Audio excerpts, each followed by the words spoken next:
Hello and welcome to SweetSpotDFS. This is a lineup construction video for the 2020 Arnold Palmer Invitational presented by MasterCard. I want to remind you guys you can watch this video in a faster speed. Go ahead, if you're on desktop, drag your mouse over my face, anywhere on the screen. You're going to find a gear icon right down there. Drill down on that. You'll find playback speed. Choose whatever speed you're comfortable listening at. You can do 2 times. I've done it. It's possible. I prefer 1.5, just a little bit smoother and a little bit quicker. If you're on mobile, you're going to find that option straight up in the top right corner. You'll find 3 dots that make a vertical line. Drill down on that. You'll find playback speed there, and same thing applies. I will also include timestamps in the description so you can skip to whatever segment you find interesting or important. Okay. Let's go ahead and look at the player pool criteria that I'm going to be basically looking at when I construct lineups. I'm looking for golfers with good strokes gained tee to green plus strokes gained approach. Throughout the industry, you're going to find strokes gained approach being the main stat, but from basically last year, I found that strokes gained tee to green is pretty important as well. I do believe the Bombers are going to have a bit more of an advantage, and we'll see in the 2019 DK page that tee to green was very important. I'm looking for primarily good Bermuda average, but it's going to be somewhere between decent and good.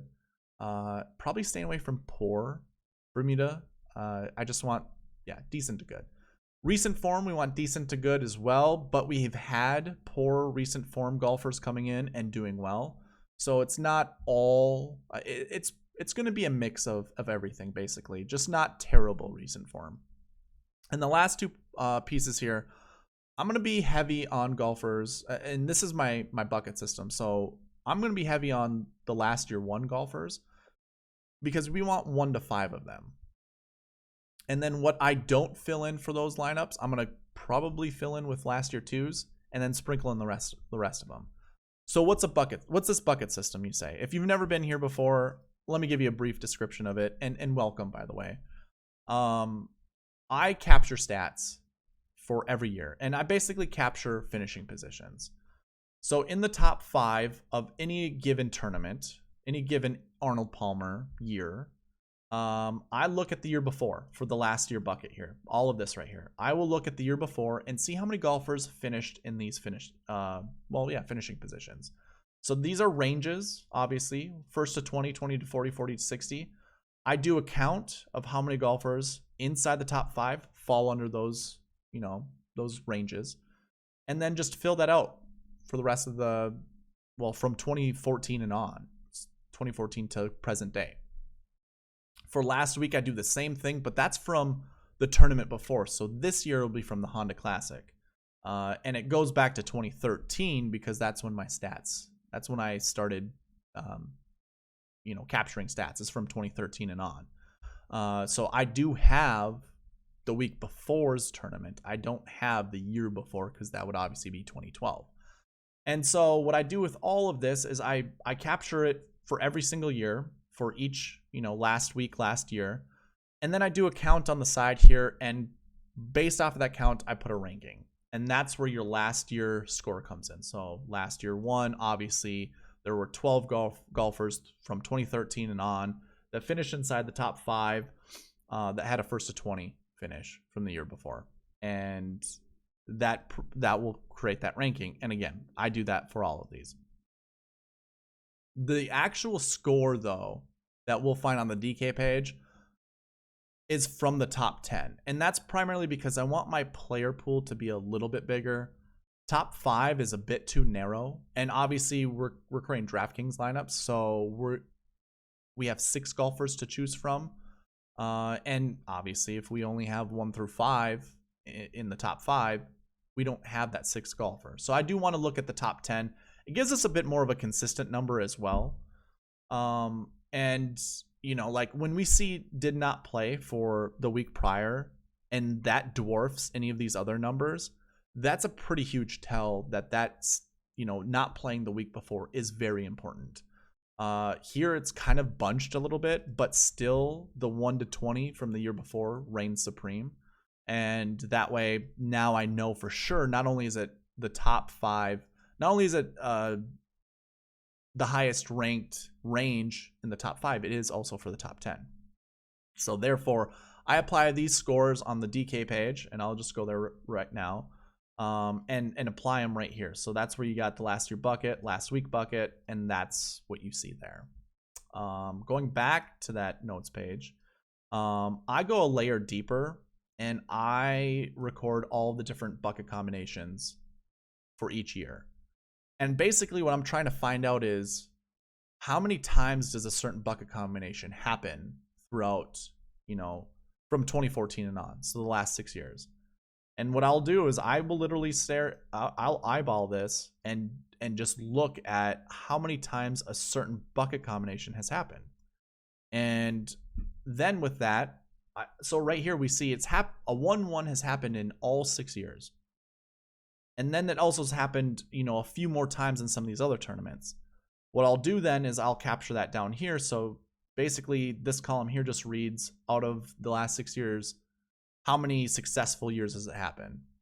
And obviously the last year 1, last week 1 has happened 6 out of 6 years. Last year 2, last week 1 has happened 5 out of the last 6 years. And then on the left side of that is a count, basically of just overall how many times has it happened.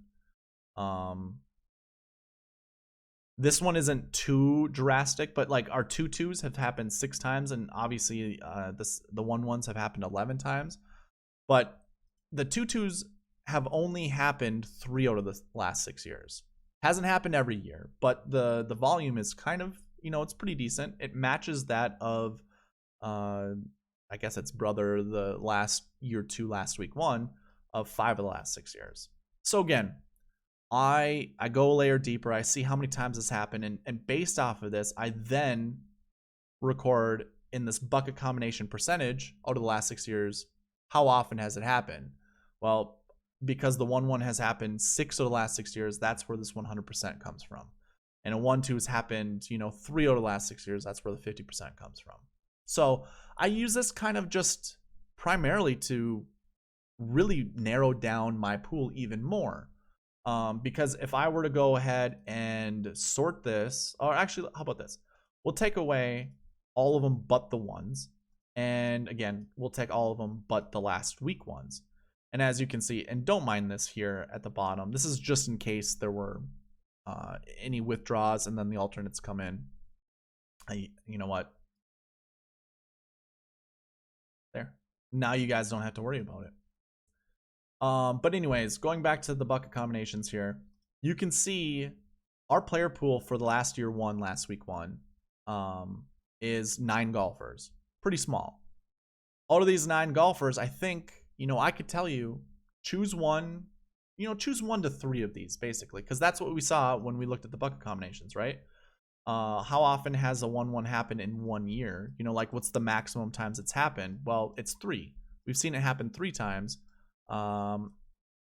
We've seen it happen once 3 times. We've seen 3 times happen twice. And essentially the 2015, 2014, where it's happened, you know, 2 times. We could also lump in 2017, 2016 and say it's also happened 2 times there as well. So really it's happened 3 out of 6 years, you know. But I will I'll go a layer further than that, and I will consider that. So the fact that a last year 1, last week 1 has happened every single year, but it's happened twice in 50% of the years, I will come in here and basically, I'll show you right now. Go to the lineup construction page, and I'll go over here. I do not need a filter on this. So I will create my lineups this way, and if I were to make 50 like I do every single week during these lineups, what I will do is I will just say, I like Rory. Here are all my last year 1, last week 1s right here. I'm going to play them in 100% of my lineups. Well, in 50% of those lineups, again, I'll come back here. I'll throw Henrik on there. Because I'm creating 50 lineups, I'll drag this down to 25. So obviously 26. And therefore, this is what I will do. This is how I will create lineups, is I will start my lineups just like that. And I will most likely just mix and match all these golfers because I don't really have a rhyme or reason why not to play these guys. You might have stronger convictions and say, I'm never playing Francesco Molinari. But here's the thing with the bucket system is we've seen this happen 6 of the last 6 years. Any one of these guys are live. If you want to pivot from Rory, consider pivoting to any of these other golfers. And that's how I like to look at these lineups. So, and that's how I like to use the bucket system. I think it's a very valid way of doing it, and it helps out quite a bit. Okay. That was a longer description, but I think it was actually one of my better ones that I've done in describing it. Let's go into the player pool criteria, kind of recap of that. And I want to bring up the 2019 DK page. So that's what I have up right now. I have it right now sorted by the finishing position. I'm going to hide some of these. If you guys want to take a look, go for it. In fact, a lot of this video, I'm just going to go by fast. So I will remind you, go ahead and, take a screenshot. Pause the video, take a screenshot. If you're, you want to hear something, you want to see something, obviously you can rewind and that kind of thing. But yeah, go ahead, take a screenshot because I'm going to go through this pretty quick. If I were to sort by tee to green, and if you were in the preview video, this is sorted by PGA rank. It's not by field rank. It's not by anything other than what the PGA rank they were heading into this tournament. You're going to see a lot of golfers over here inside the top 10. So like right away, it's pretty heavy. You don't see many missed cuts. So I'll tell you, the top tee to green golfers are the best golfers in this field that did well too. If I were to keep scrolling down and pay attention to how many light green I see, I basically want to get to Sung Kang. He finished 6th place. I want to see what that count is. And what I'm going to do is I'm actually going to drag this over so you guys can see it. So you see this little 49 number right here? That's the top 49 golfers tee to green. And that's what I'm basically going to base my player pool when it comes to tee to green. What I ended up doing is I'm going to hide some of this so we can just bring over the tee to green stats. So you can see I went from tee to green top to bottom, and over in this column L, I basically counted all the way down to the top 50 because again in 2019 it was top 49. And I know that's very recency biased, and that's fine. I'm okay with that. You can see that it is kind of your top tee to green. When we venture into the red, we still see positive strokes gain, but now this is kind of nearing the bottom 60. And I kind of want that top level tee to green play. We do have golfers that don't have any stats. They haven't played enough PGA events. We'll go over that shortly. But I wanted you to pay attention that this is what I did for the 2020 DK page. I numbered them based off of their tee to green over in this column. So when we, look at other stats, we can also reference, okay, what were they in the field? Do they fall under this top 50? It's going to be pretty decent. I think it's a good way to construct lineups. Okay, let's go back to the 2019 DK. So you can see there's a plethora of golfers that did well, that were the top of the tee to green. Of course, you see missed cuts. This 85 are missed cuts. You can see some notable guys like Phil, like Matt Every. No, Matt Every's not one. Phil Mickelson is one. You see Brooks Koepka. And really, those are probably the only 2 golfers. Justin Rose didn't have a really good finish here. So there are notable names that are good tee to green that didn't do well. So keep that in mind. The other thing I want you guys to pay attention is this color coding here. So orange or light green to yellow. This would be your top 37 golfers. So when I sort by approach here, and this is where I was mixing the strokes gained tee to green with strokes gained approach. Go ahead and take a look at all the tee to green here. So you see a lot of light green and yellow. And then we kind of see some good finishes here. I'm going to say we don't see all of the good finishes. Like Brooks didn't do well. Danny Willett didn't do well. Nate Lashley, But as we look at some of these other golfers, as I scroll down, you're going to see many more are good tee to green as well as approach. I think some of these aren't, but like Luke List, Chris Kirk I think wasn't. Oh, he wasn't good off the tee, but tee to green and approach, very good. Keith Mitchell, same thing applies. Rory McIlroy, same thing applies. Like obviously the best tee to green and not a chump when it comes to approach. So yeah, you know, take this into account. Now, obviously, you see like Hideki Matsuyama at the top. He finished 33rd, and he was good approach and tee to green. That's gonna happen. I'm not saying go all in on certain golfers. I'm not the type that goes all in. But you know, keep in mind that some of these are gonna do bad. You know, Brooks Koepka is one of those that is just like, what the heck? And as we go through some of these missed cuts, you're going to see the same thing applies. Like, these guys are pretty good tee to green and approach, and they're missing the cut. So it's not all, you know, it's not all roses, basically. But I do want to highlight this as well. I personally like the tee to green plus approach. I would also kind of include, as we look at some of these golfers, Brooks had good overall Bermuda. So look at column V here, or this overall Bermuda column. Pretty good Bermuda. Danny Willett, not so much. Nate Lashley, not so much.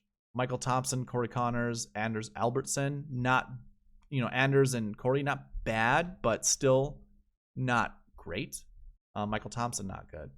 Phil Mickelson, for as many years as he's played on Bermuda, that's probably not a really good number. So you're seeing a lot of this orange that's kind of a tell that they're not the greatest on Bermuda. Kevin Na is a little bit different, but Kevin Na is always kind of weird with like injuries and stuff like that. It's hard to trust him. And like even like Matt Every, okay, so he's got good tee to green and approach isn't bad, but his overall Bermuda score, not good, although he's won this tournament twice. It's just something to look at. You know, I'm going to also include Bermuda with this. We could probably even look at recent form. Some of these guys have poor recent form, but some of them have some good recent form. And same with course history. You know, again, pause the video, take a screenshot, you know, look at some of this. So yeah, that's basically how I'm going to look at the 2020. And what I'm going to do for this video is I'm going to filter out some of this stuff. We're going to narrow down our player pool.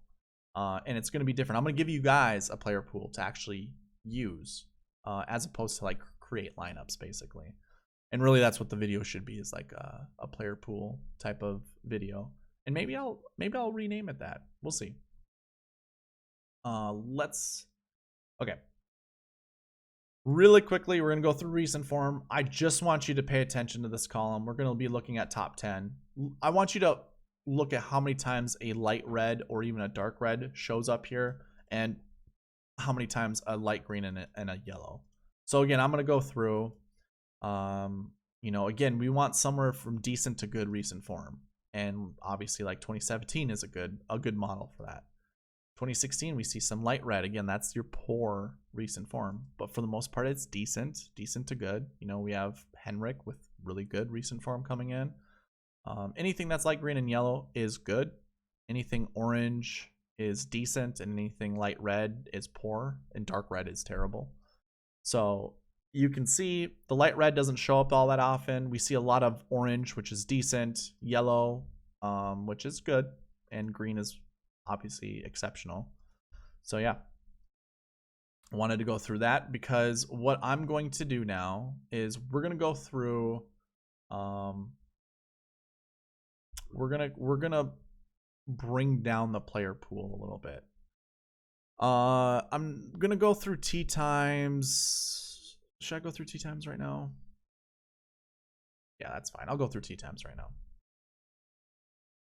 What I'm going to do is, let's go ahead, sort tee times, and then starting hole back to tee times to get the top guys here. So your first tee times of the day are these groups of guys here. And hey, perfect. I just remembered, I have the weather up for Orlando. So you guys can take a look here. We are more interested in the mile per hour column over here. As you can see, 7 in the morning, pretty light. And you see it's fairly, So a round of golf takes about 5 hours for the PGA Tour. So 7 to noon. It starts gusting quite a bit when it gets closer to noon. But most of these golfers actually have a pretty benign day of golf.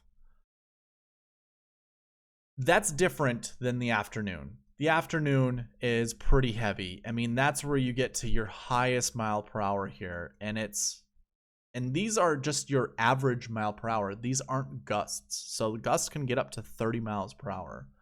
I would almost say this might be a day. And this is Tuesday, by the way. I'm creating this video on a Tuesday. This is forecast for Thursday. Things can change. So go ahead, keep your eye on the weather. And if you want to do tee time stacks, I'd recommend that. So any golfer in the morning here, we might want to play. And again, I would probably look at this column here and determine, do we like these golfers based off of that? And it's quite possible, having a tee time stack will be beneficial this week. Okay. With that being said, here are your first golfers in the morning. I am looking at this column over here, and I'm trying to find golfers that basically, two things here. Let's go ahead and look at fantasy points per game, and we'll go ahead and look at this column since that's tee to green. We know that's strokes gained tee to green. When we look at these pairings, let's see if anything, pops out. So that's not a bad, points per game. So pairing any of these guys up together, probably not going to hurt you. Might be pretty beneficial. Again, use the bucket combination percentage over here to see, kind of a confidence level as to playing some of these guys. But yeah, let's keep scrolling until we see something really good. This looks like a pretty decent group. It wouldn't be bad pairing some of these guys up. I'll keep it in the back of my head. I'm not going to actually, write anything out right now. You have 2 golfers here. Actually, you have 3 golfers. Really good score. So Henrik just doesn't have enough stats. This actually might be a pretty decent group. Pairing Henrik with Lanto, not a bad choice. And even with Sung King, if you wanted to add your 2 last year 1 last week 1 golfers, they might be a good pairing to do. And obviously points per game, pretty darn good. If I were doing this even a layer further, I would probably just look at the averages. Use the Excel function down in the bottom right corner and just, click on that and see what the average score is. And then determine what group I like, out of all these the most. But I really like Henrik now that I see that. Coming down here, again, I don't know. I'm not seeing anything that really jumps out. So I'm going to go through this a little bit quicker.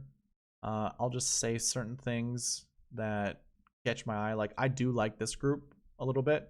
Morikawa being a 2-1. We do want to look at 2-1s, 83.33% over the last 6 years, where it's finished inside the top 10, that bucket combination that is.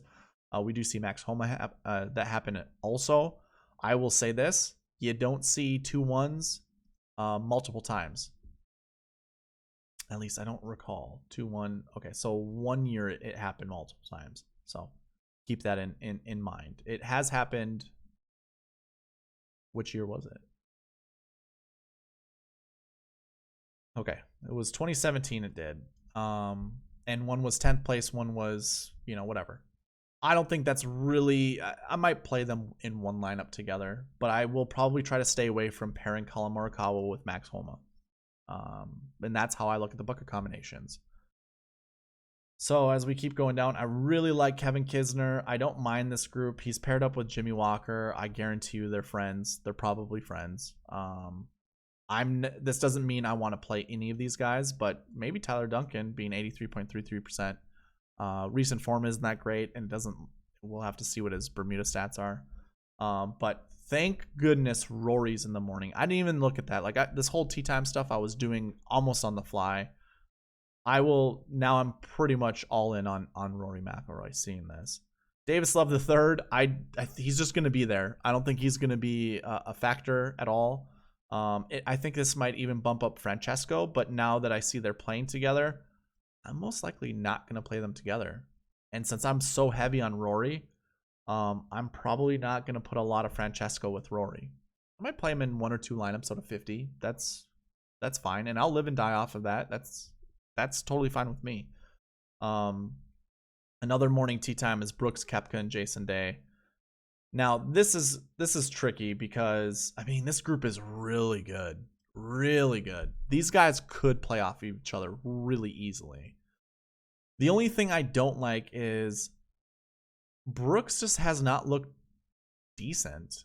And maybe it's because he was playing at the Honda National, which is a difficult golf course. Not the Honda National, PGA National, Honda Classic. And just finding the water might just be demoralizing because he didn't look inspired while he was playing. He could get hot and just keep that up. You know, he's one of the best golfers in the world. He's the 3rd ranked golfer in the world. I don't know, but this is a really good group. So I might have some anti McIlroy lineups that'll start with 2 of these golfers. I think that's a hell of a way to do it.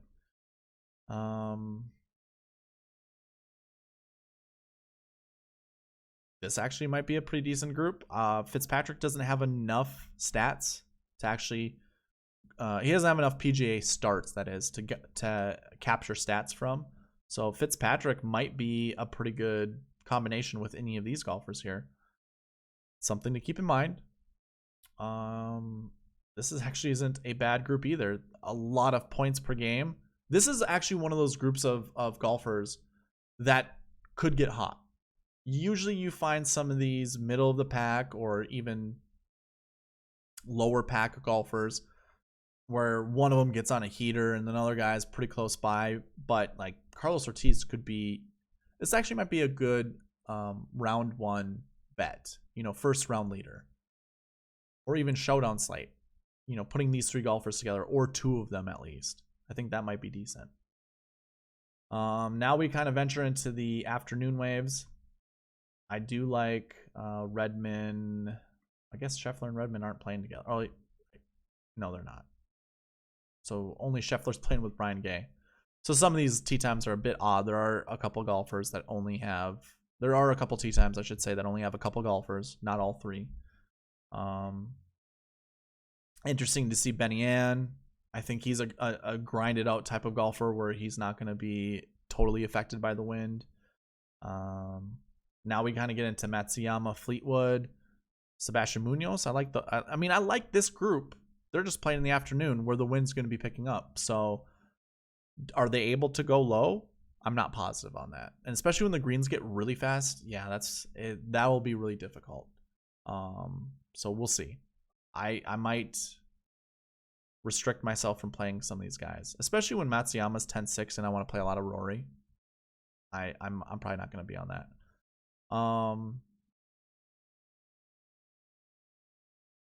I'm basically just looking at this column now, seeing if I can see anything back to back. So here we go.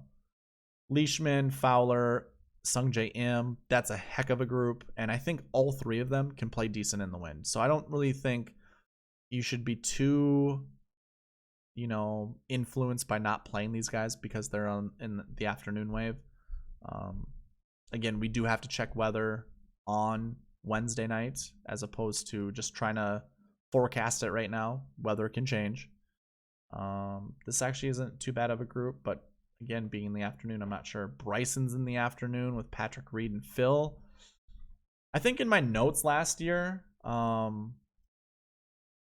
so 2019 notes, Jason Day withdrew due to a bad back. Rose, Snedeker, Stenson played round 1 together. Apparently Stenson struggled, and the other 2 kind of followed suit. Ricky seemed to have swing issues. That's right. Phil doubled the second to last hole on his Friday round to miss the cut. This is why I brought it up. He didn't have to hit a driver on the hole that he ended up doubling. He just couldn't miss it left, and he just bombed it straight left. Just like at Winged Foot, US Open. Put it into a hazard. Obviously took the drop. Yeah, like I said, he could easily hit 3-wood as the other players did in the group. Patrick Reed was fighting snap hooks, and I think I must have been on Chris Kirk, and he doubled the 17th hole to kick him out of the top 10 on Sunday's round. Okay. Tiger withdrew due to a bad neck. Kind of sounds a lot similar to this one. And of course, Henrik Stenson was having a poor year. Okay. I just wanted to highlight that just in case we can see any notable stuff. I highlighted it because Phil Mickelson reminded me of it. Xander's in a peculiar group. He's playing with Kevin Tway and Lucas Glover. I'm not going to say that's terrible, but I don't think it really helps him out that much. And that's pretty much the end of it. So, of the tee times, that is. Okay. Go ahead, look at the odds. Let me go ahead and sort it back by this. Look at the odds here. Take a snapshot of that. Points per game, value, that kind of thing. I mean, Rory's still pretty decent value, being 11,800. So I like that quite a bit. We're going to go ahead, hide this information. And now I will, actually, yeah, that's fine. No, okay. I'm going to hide this stuff because I do want to keep the tee times up so I can see who's in the afternoon and who's not. I want to find good Bermuda stats. And here, before we get into it all, honestly, before we get into everything, I'm going to go ahead, sort by tee to green. You see all this empty space here. These are golfers who do not have enough PGA stats or PGA starts to have stats. So we can see Brooks Koepka, Justin Rose, Henrik Stenson, Lee Westwood, Tyrrell Hatton, Charles Schwartzel. I'm actually going to copy these golfers, bring them over to my 2020 DK page, and just paste them. I'm going to paste them here. That's fine. I wanted to put my top golfers up here. So out of the golfers that don't have stats, and really what I could do is just look at the Bermuda stats, which I think all of them but Schwartzel, all of them but Tyrrell Hatton have good Bermuda stats. So we want to keep that in mind also, because Bermuda stats are something I'm looking at. Course history, Brooks Koepka, not good. Lee Westwood, not good. I think this must be one tournament under his belt, I'm thinking. And really recent form, the only guys coming in with decent recent form are Tyrrell Hatton and Lee Westwood. So definitely keep that in mind. I'll probably limit my ownership off of Brooks and Justin because of this. But what I'm going to do is now hide all of this because I can't go off of this, and this is how I'm going to filter out my player pool. So we're going to first start out with tee to green. Again, if you want to see the top guys of these stats, go to the preview video. You'll see it there. I want to look at the top 50. So I want to come down to 50, see what 50 is. It is at 0.374. So I'm going to apply a conditional in here, 0.374. How about this? I know, okay. Going to 2019, I know I would miss out on the winner if I didn't see the tee to green thing. What I want to do first is highlight all the golfers that have good Bermuda. And so like right here, this is what I'm looking at. All of these golfers who aren't at the top of the tee to green stats, I want to highlight these guys because they potentially could be our winner for the tournament. So just looking at some of these guys, I mean, Francesco Molinari from last year had a 34.73. The rest of the golfers underneath, very good tee to green. Adam Long did not have good tee to green. I'm not really worried about finding an Adam Long. I want to find a Francesco Molinari. 34.73, 27 in 2019, or 27 average finishing position. That's probably just one tournament, actually. 2019 Bermuda golf course, or golf courses. So anyways, I'm looking for golfers who do not have good tee to green that finish inside. Honestly, I think it's Ricky up. Because, again, Francesco Molinari, he was 34 overall Bermuda and up. So now I'm gonna go ahead, copy Ricky. I'm going to throw him over here as well. Ricky, Francesco. You know what I'm going to do, actually? We're going to go 99. We're going to give these guys the number of 99. And Matthew Wolf, I actually don't care for Matthew Wolf at this golf course. He only has 4 Bermuda events under his belt and a 28 average finishing position, 0 times inside the top 10. I'm actually going to remove him. So I will be primarily focused on Francesco or Ricky as the guys who aren't very good tee to green for this year, but have good Bermuda stats. So I guess the first thing I can do right away, remove all the blanks. That's going to be my top tee to green golfers. Yeah, Francesco does not have good, and neither does Ricky. So there we go. Now from here, what I'm going to do is sort from approach. Like, I want to get rid of...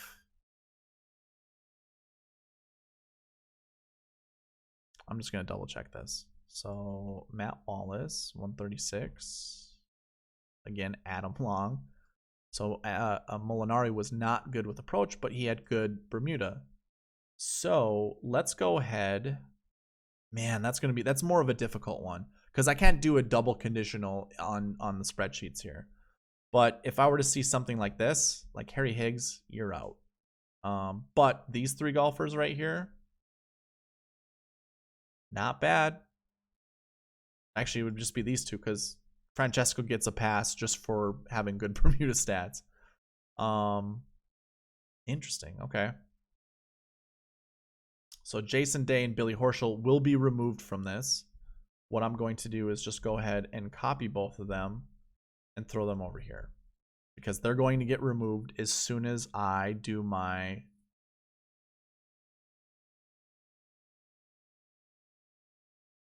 I do like Kevin Kisner.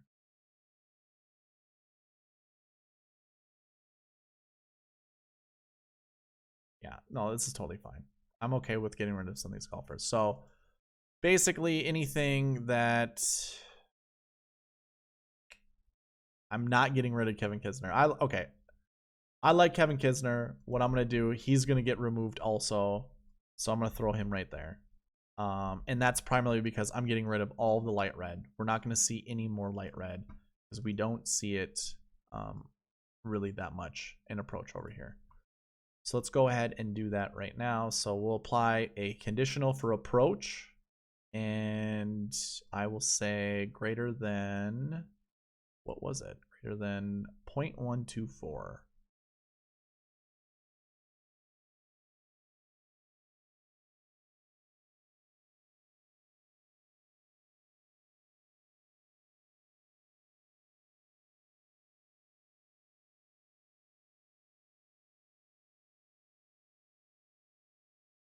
Oh.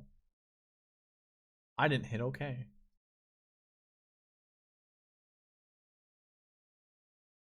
There we go. So now we got rid of even more. So that's our approach. So we're looking for golfers here. I can apply this filter also to overall Bermuda. If we went to 2019 and just looked at Bermuda, we do have one guy that didn't really have decent. Again, Adam Long.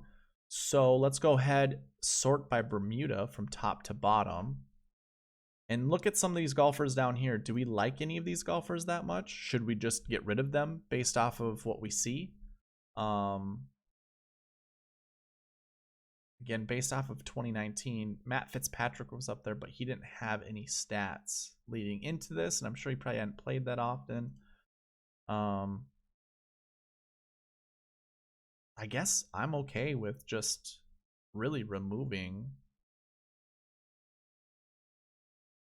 I'm missing out on a lot of good golfers. Like, I do like Abraham Answer. I do like Carlos Ortiz.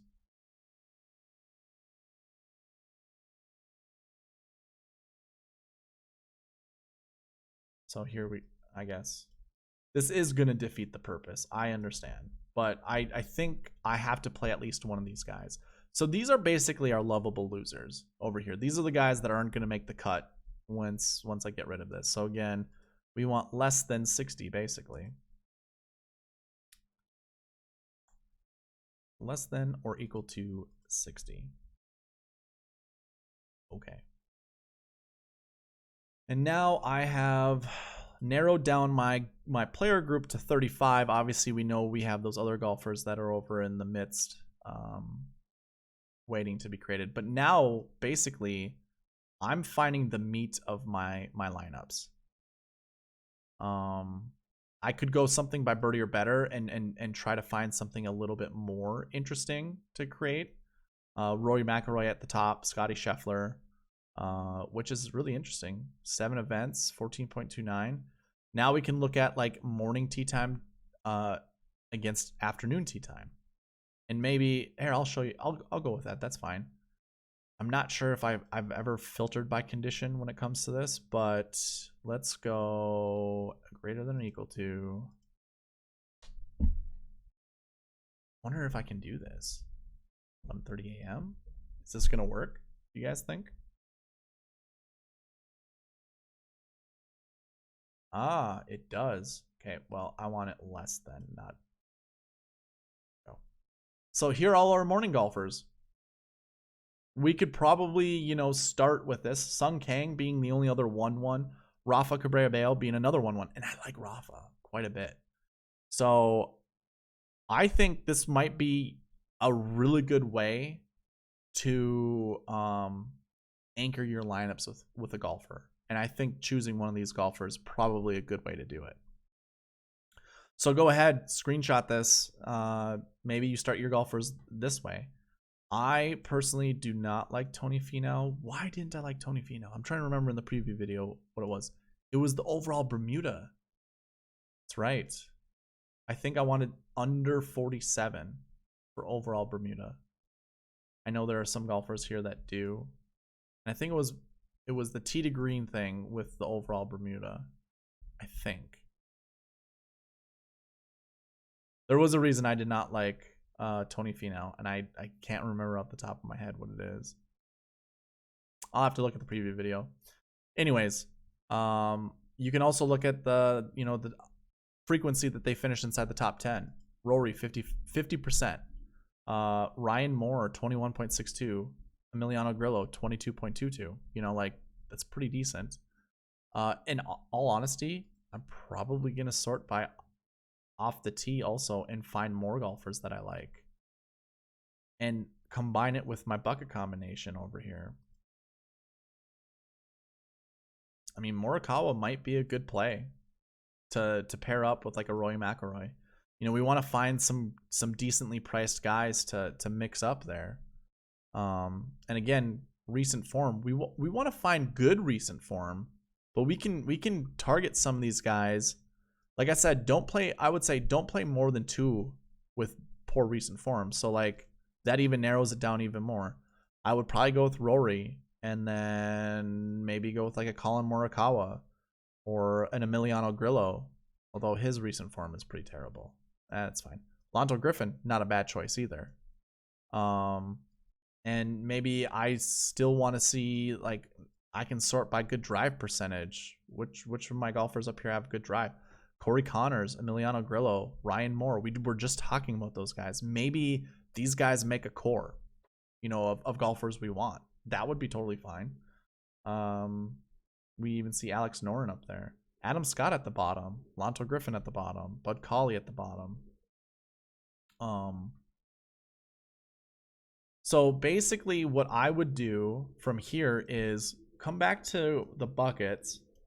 Again, I said 1 to 5 last year once, and that all is because when we look at this, we go all the way across, we see our minimum is 3, our maximum is 5. I'm going to scroll up to the top 5 and see that I'm going to count this as 1. Again, 6th place finish, but our minimum is 1, our maximum is 3. So no matter what, we want at least one last year 1 golfer in our lineups. And that's kind of what I did over here. Rory's a last year 1, last week 1, but I'm going to create last year 1s. I'm going to put a last year 1 in all of my lineups. It might not be a last year 1, last week 1. It might be a last year 1, last week 2 or 3 or 4. And what I can do here is, I know on my other spreadsheet I have it filtered. All of it's already filtered. But what I can show you guys here is we can go through, actually, yeah, that's fine. We can go through, no, I'm going to do it on the other one. Now that it's been filtered as much as it has been, basically what I can do is go ahead and filter by 1s and 2s. So we have a strong group of 2s, and you can see their bucket combinations have finished, you know, inside the top 10, 83% of the last 6 years. 100% for the 1-1s. You know, you could include Adam Long up there. And this, again, these are just your morning tee times. I can remove this filter, and we can look a little bit more. So Tommy Fleetwood makes that, you know, Benny Ann, Bubba Watson. So this, now, think of it this way. This is why I like the bucket system. We want 1 to 5. Well, whatever your convictions are, choose 1 from here. And now the rest of these guys aren't available. Come back down to the next list of golfers. You want 1 to 4 last year 2s. Well, if you only think 1 last year 1's going to make the top 10, maybe you think 2 last year 2s make. So select 2 out of this group. And then come down to the 3s, come down to the 4s, come down to the 5s, again, the 6s. And create your lineups based off of that. If we go ahead and look at the notes here, again, go to the bucket combinations. Let's look at how many times a 5 anything, you know, 5-1 or a 5-5, a 5-2. There's only been 5 instances, and really not a better place or better finish than 6th right here. Last year, 7th in 2018, and then it's like the bottom of, you know, it's closer to 10 than it is to 1. What you see mostly up at the top 5, obviously we went through it, but like they're your 3-1s. Basically, anytime it's not a 2 or a 1 for in your last year column, you want a last week of 1, basically. I get it, 2018 doesn't show it that way, but 2017 is pretty heavy on it. 2016 is pretty heavy on it. 2015, sure. 2014 is pretty heavy on it as well. And again, like, okay, we see a 4. Well, we see a 1 in front of it. And now you kind of get into different territory. There are 2s here. Anytime there isn't anytime there isn't a 2, we'll do it this way. Anytime there isn't a 2 or a 1 in the last year column, and the last week, or in the last year column, and the last week column isn't a 1, I'll highlight. So we can see how many times, you know, those numbers aren't relevant that I just gave you.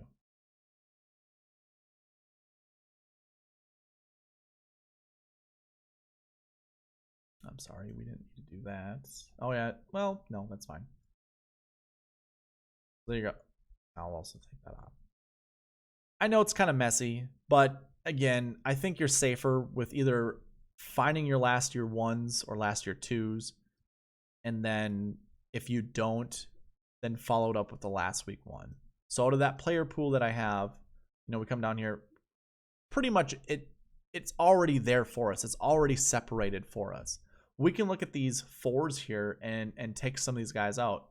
You know, Bud Cauley, 33%, you know, so this number actually kind of equates to being pretty decent. Corey Connors, not so much. And how often do we want to play a 4? A last year 4, that is. So we find our last year 4 column here. It's not very heavy, but we do see 1 inside the top 10 every single year. We don't see 1 every single year, but that was like 2014 was last. But you do see 1. So it looks like maybe we want a minimum of 1. At least maybe, well, how this would read then would be 4 out of the last 5 years, which would be 80%.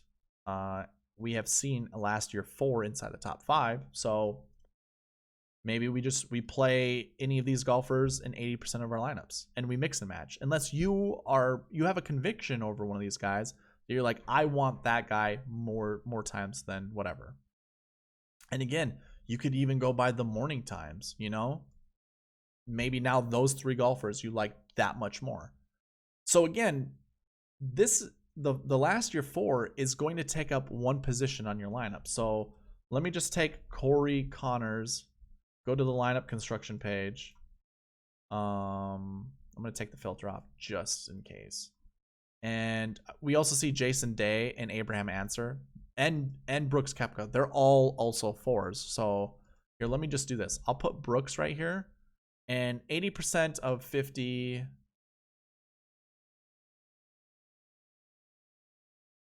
Why can't I think of it? 40? It's 40. There we go. 40 lineups. So here we go. We have 40 positions available for a last year 4. Sometimes it happens in more times than once. Again, if we come back to the notes here, in the top 5, it hasn't. So this is another thing I would also look at is how confident are you, that, the last year 4s. How confident are you any of these guys finishing top 5? Not that good? Well, let's go ahead and look at the golfers that didn't have enough stats or that didn't, meet our criteria that we liked. Abraham Answer, Jason Day, or Brooks Koepka. How often will they finish inside the top 5? If you're not sold that Brooks Koepka is going to finish inside the top 5, you should not play him at all, because we want a certain amount of points based off of his salary. If he doesn't reach like 1 times value, which would be like 90 points, if he's not going to get to 90 points, which would probably be like 4th, 5th place, most likely. If he's not going to finish inside the top 5, don't play any Brooks. Same thing applies for Jason Day. So like, obviously we look at Brooks Koepka and Jason Day right next to each other. Obviously their points per game, not very good. Their value is terrible.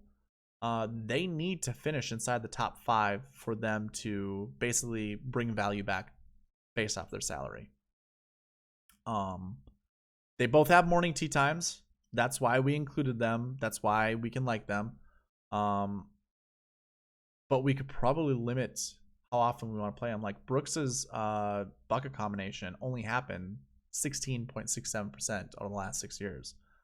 We could probably do that math pretty easily. So if I put up calculator and 50 times 0.16, I guess that's the correct number.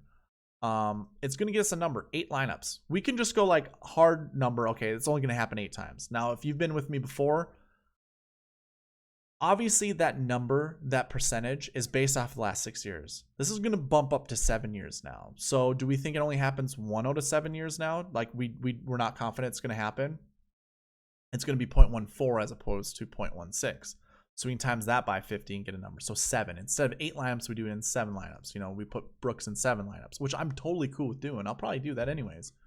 Or do we think it's going to happen again? So 2 divided by 7. Like, is this a year that's going to happen? So 28% of the lineups. So we do that again. Do we want to play Brooks in 14 lineups? I probably wouldn't. I'm more skeptical that Brooks is going to finish inside the top 5. Obviously his bucket combination, which is a 4-5, or what was his? A 4-3.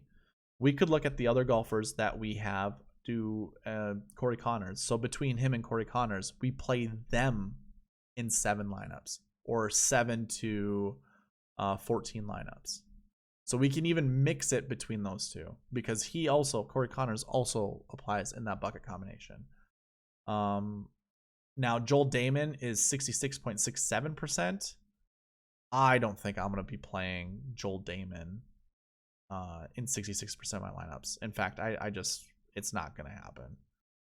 That's why I would much rather go by the percentage that a last year has happened, or like a last year 4 has happened inside the top 10, or the top 5. Again, it's that 80%. So if basically this whole column here is either going to be, it's going to be all your 4s, your last year 4s. So if we do like Brooks Koepka in 7 lineups, we're like, okay, he's right there. We'll put him in 7, and then we can put Jason Day right here, and we can play him in how many ever, and this is how we get through our last year 4s, and that kind of gives us, what's the word I'm looking for? It gives us a little bit of variability. Is that a word? Variety, I guess, to put in our fours. We're not so heavy on somebody. And if we do believe it's going to happen again this year, you know, instead of 4 out of the 5 years, we could go, you know, 4 out of 5, obviously 80%. Now it's 5 out of 6, 83%. We could put a 4 in 83% of our lineups, which is really just going to add 2 more. You know, that's all it's going to do. And again, we can mix all of this range. We can throw all of these guys in there. And our 4s, I guess what I can do is just put them right here.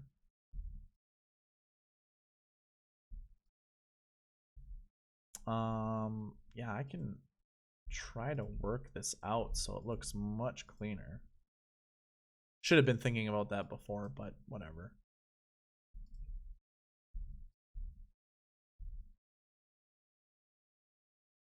Super riveting, I know. I'm sorry.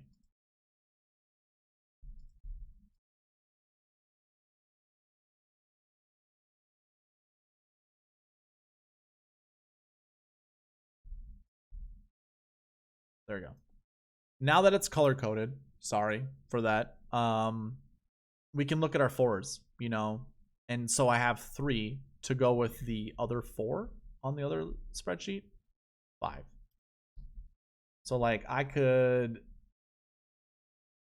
do something like that. Let's determine how many lineups do we want to play. So we have 42 possible positions open for 4s. When we look at our player pool of 8, how many times do we, you know, obviously we can do the hard math. How many times does 8 go into 42? 42 divided by 8. 5.25 times.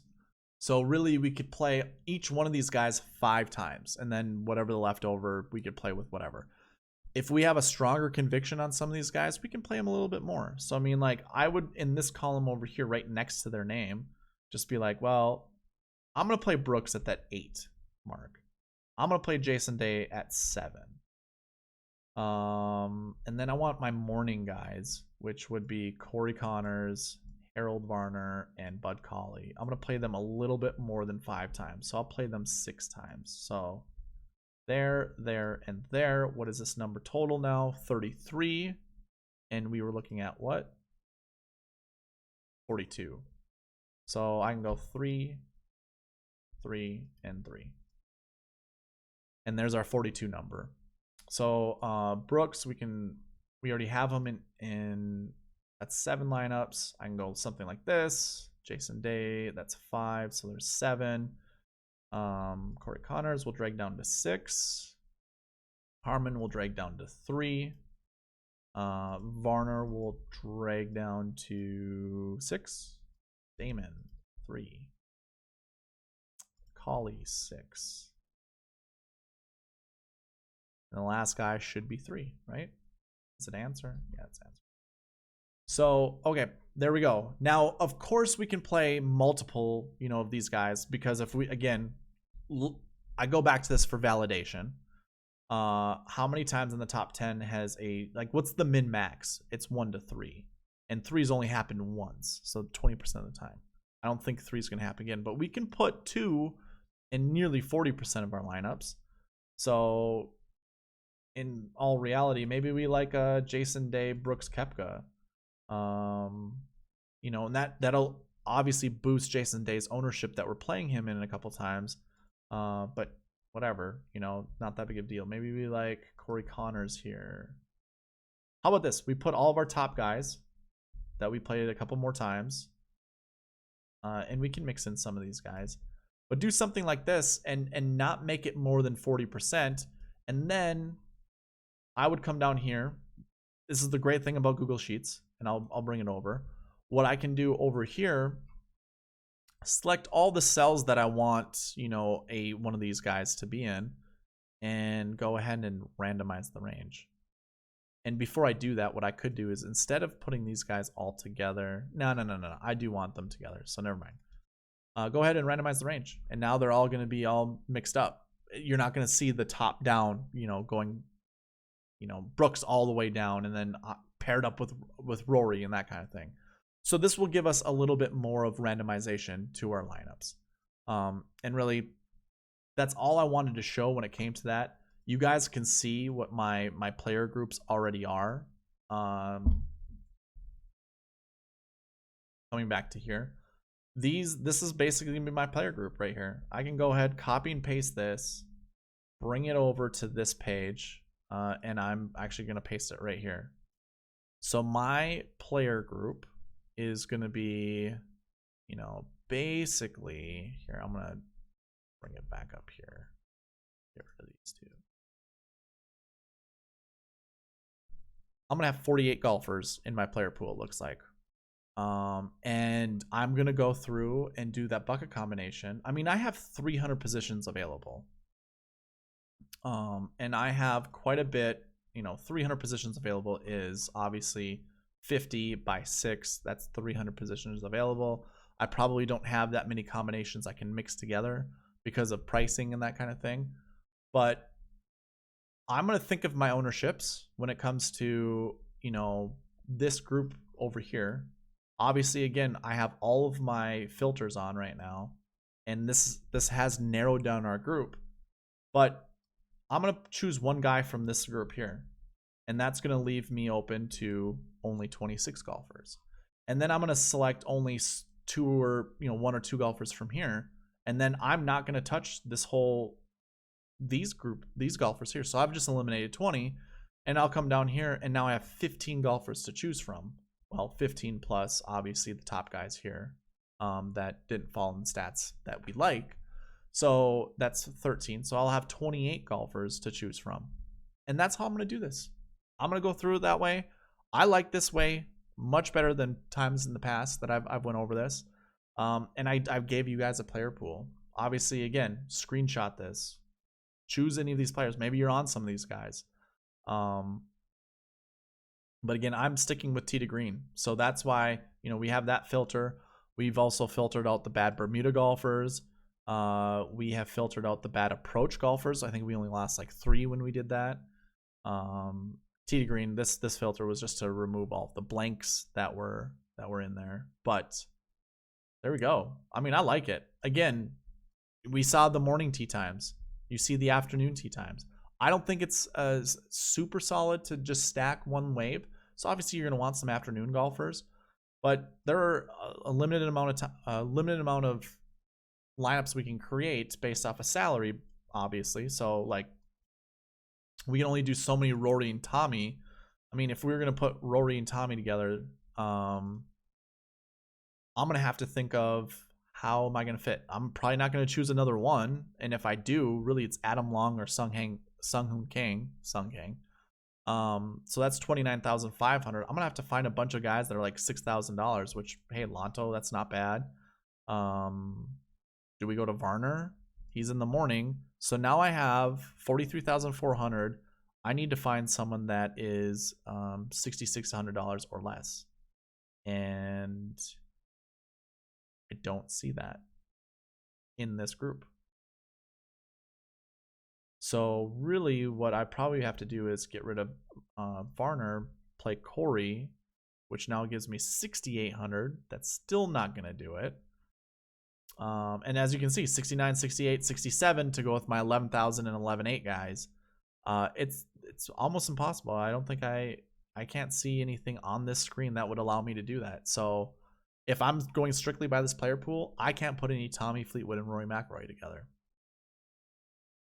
So if I like Fleetwood, I'm going to have to sacrifice some of my McIlroy lineups, which is totally fine. I mean, we want to create as much variance, I guess, as possible when we create lineups. I'm not one of those that likes to go all in, but hey, if you find a core in here and you, you know, play that core, whether it's 4 golfers and all of your lineups, and you just mix and match, you know, the last 2 positions available with whoever, go for it. Or maybe you have a core of 3, or maybe you do a cascading lineup, you know, or, you know, player pool based off of that. It's the possibilities are endless, really. Yeah, I do like what I see with this process. And again, I like a lot of Rory, so I'm gonna play a lot of Rory. Thankfully you can play some Ben to go with some of these other golfers. Again, if I like Lanto, I can do that. It allows me, I think, to play someone like Poulter. I could go like Collie, and now I have $7,000 or $7,700 to choose from someone else. So I could go like Harris English. That gives me $49,700. I go Scott Piercy, $49,600. Maybe I put another 2 in there. I can go with Scotty Scheffler. That's $50,000 on the button. Hey man, it's not a bad group right there.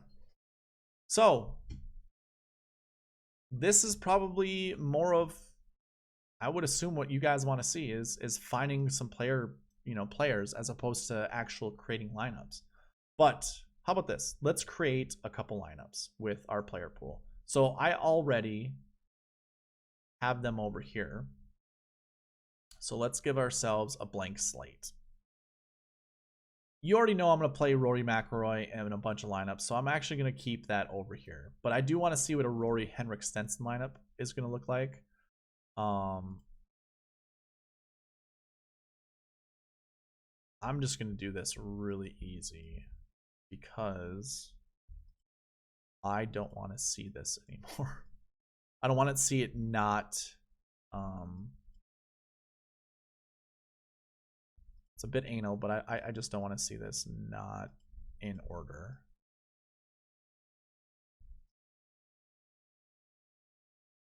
I think it's really interesting to see that Harris Englishes are only 6. I'm probably not going to play a lot of Harris English. There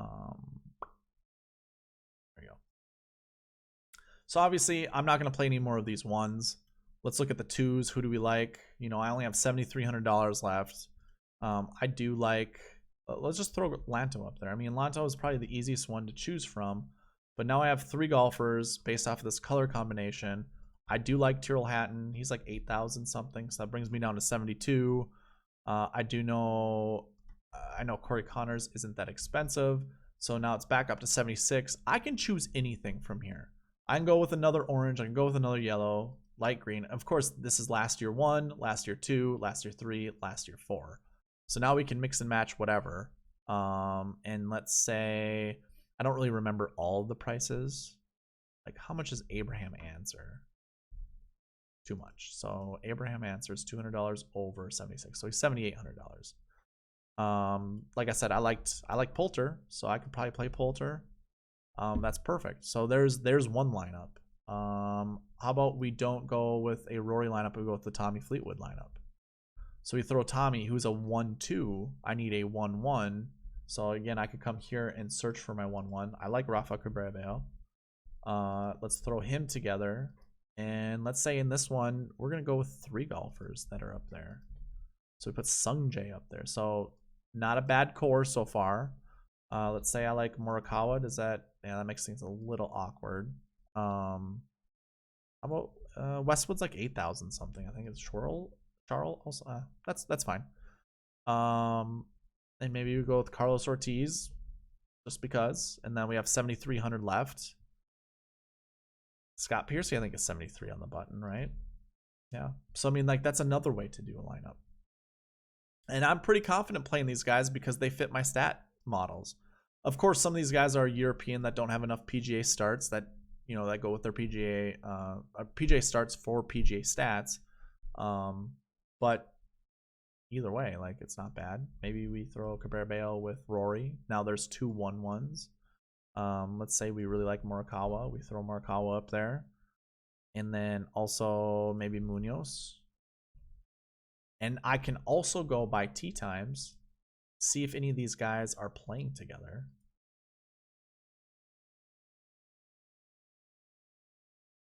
Sung Kang and Lanto. So I could put those 2 together. Corey Connors and Scott Piercy.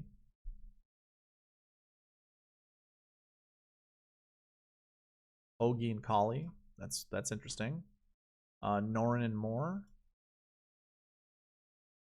Anne and Harmon. That's cool too. Very interesting to see. I don't have anything with Xander, but I do have Patrick Reed and Bryson. Probably not going to play 2 5s together, so I'm not going to play Bryson and Patrick Reed together. So again, that narrows down my pool of lineups I can create. This is probably your power group right here. Sung Jae with Ricky. So if I wanted to find a 1-1, how about I start it with Rafa? I'm going to abandon the group that I just created. We put Rafa together, and then we come down here and put Ricky Fowler and Sung Jae Im together.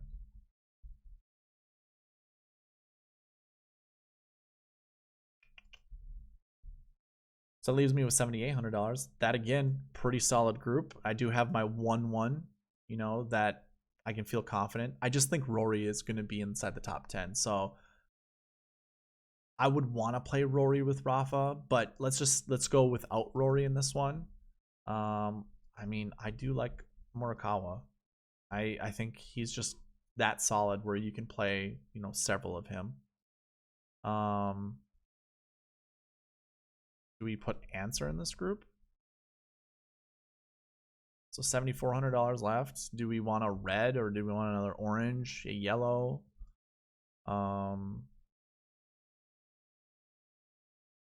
Is Munoz in our group? No.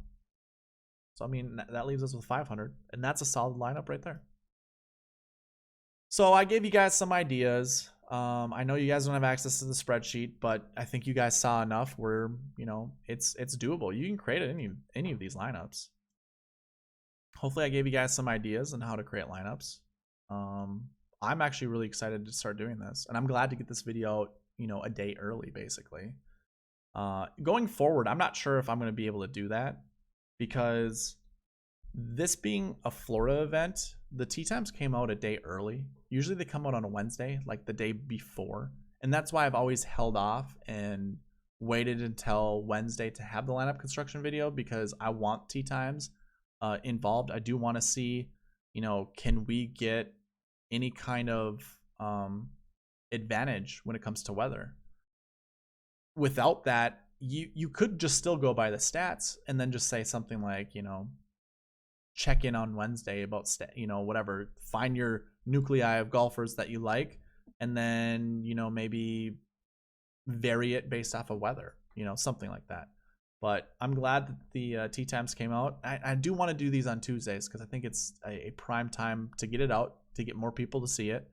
And also, now I don't have to worry about making a video tomorrow. I can create lineups before lineup lock and, you know, open my Wednesdays to other things. So either way, I appreciate you guys staying here watching this entire thing. I hope the best of luck for you guys, and you guys make a lot of money, because that's what I want to do. But either way, leave a like, comment, subscribe, all that good stuff, and I'll see you in the review video on Sunday or Monday. All right, see ya.